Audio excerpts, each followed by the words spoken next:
Assalamualaikum warahmatullahi wabarakatuh.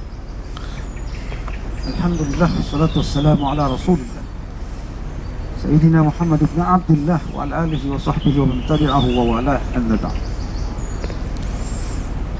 Pemirsa Islam TV yang dirahmati Allah SWT dimanapun Anda berada, kita bersyukur pada Allah.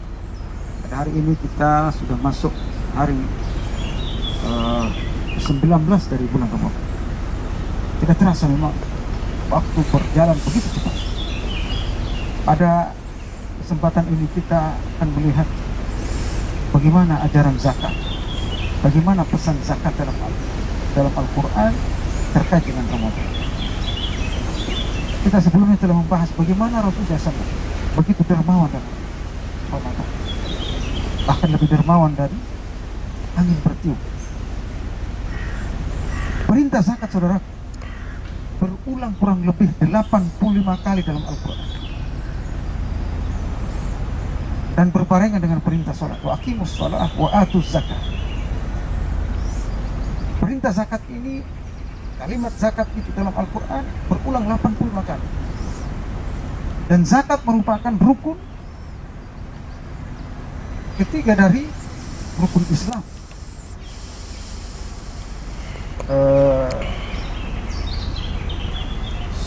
Salat, syahadat, salat, zakat. Saudaraku, ini menunjukkan berarti bahwa zakat adalah sebuah kewajiban yang sangat besar, sama dengan perintah-perintah salat, syahadat, dan seterusnya. Oleh karenanya Abu Bakar Siddiq radhiyallahu anhu, saking salat ini, zakat ini nggak bisa dipisahkan dengan salat, beliau memerangi orang yang meninggalkan zakat walaupun dia sholat,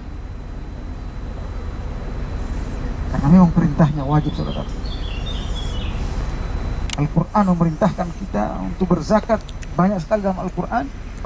Di antaranya, khudh min amwalihim sadaqatan tutahhiruhum wa tuzakkihim biha. Ambil, bukan diminta tetapi ambil harta mereka sebagai sedekah, sebagai zakat. Sedekah di sini para ahli tafsir mengatakan adalah zakat dari harta mereka sebagai zakat. Tutahhiruhum wa tuzakkihim biha, untuk membersihkan diri mereka dan mensucikan jiwa. Membersihkan harta dan mensucikan jiwa. Zakat sangat penting, saudaraku. Oleh karenanya Allah SWT mengancam orang-orang yang tidak mau mengeluarkan zakat dalam kehidupannya, padahal dia mampu mengeluarkan. Allah SWT berfirman, walladzina yaknizuna adh-dhahaba wal fiddata wa la yunfiqunaha fi sabilillah fabashshirhum bi'adzabin alim. Orang-orang yang menimbun harta benda emas dan perak dalam kehidupannya, kemudian dia tidak menafkahkannya di jalan Allah, tidak mengeluarkan zakatnya, fabashshirhum bi'adzabin alim, berikan kabar gembira kepada mereka tentang azab Allah Subhanahu wa taala. Ancamannya berat, saudara. Zakat yang kita keluarkan itu ternyata hanya 2,5%. Zakat yang paling besar adalah zakat ternak dan zakat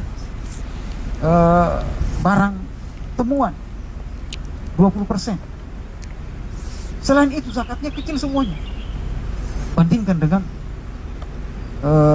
pajak yang selalu kita bayar, 10%, 15%, PPN dan seterusnya.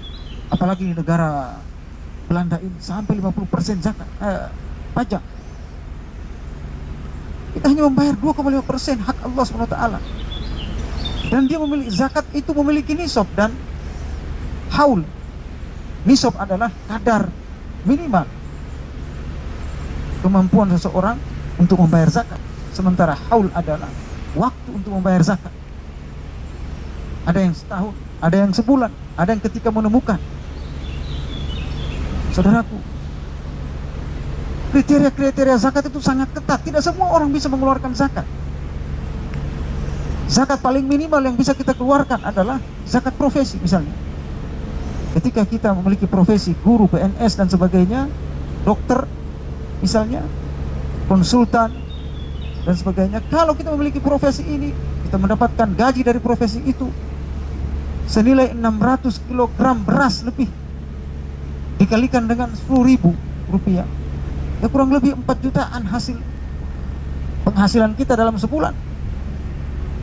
Maka kita berhak, wajib mengeluarkan zakat 2,5%. Wa atu haqqahu yawma hasad. Berikan haknya, keluarkan zakatnya ketika Anda memetik atau menerima gaji. Saudaraku, walaupun zakat itu ada 7 macam, pada kesempatan ini saya tidak akan menjelaskan semuanya. Tapi umat Islam kebanyakan hanya mengenal zakat fitrah.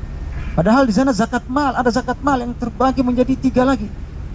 Itu zakat emas dan perak, zakat perdagangan, dan zakat profesi. Ini zakat mal disebut. Belum zakat pertanian, belum zakat perdagang, zakat binatang ternak, zakat temuan dan seterusnya.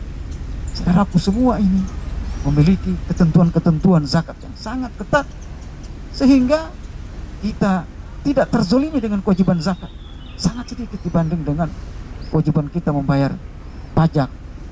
Padahal membayar pajak tidak mendapatkan pahala dari Allah karena bukan perintah Allah. Zakat mendapatkan pahala dari Allah karena perintah dari Allah Subhanahu wa ta'ala. Saudaraku, oleh karenanya salurkan zakatmu. Salurkan zakat Anda ke tempat-tempat yang benar, yang profesional mengelolanya. Di antaranya adalah PKPU, Badan Kemanusiaan. PKPU telah mengeluarkan zakat dan mengelolanya sekian tahun, berpengalaman di mana-mana seluruh dunia.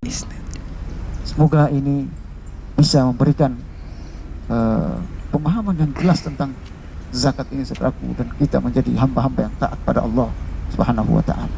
Wassalamualaikum warahmatullahi wabarakatuh.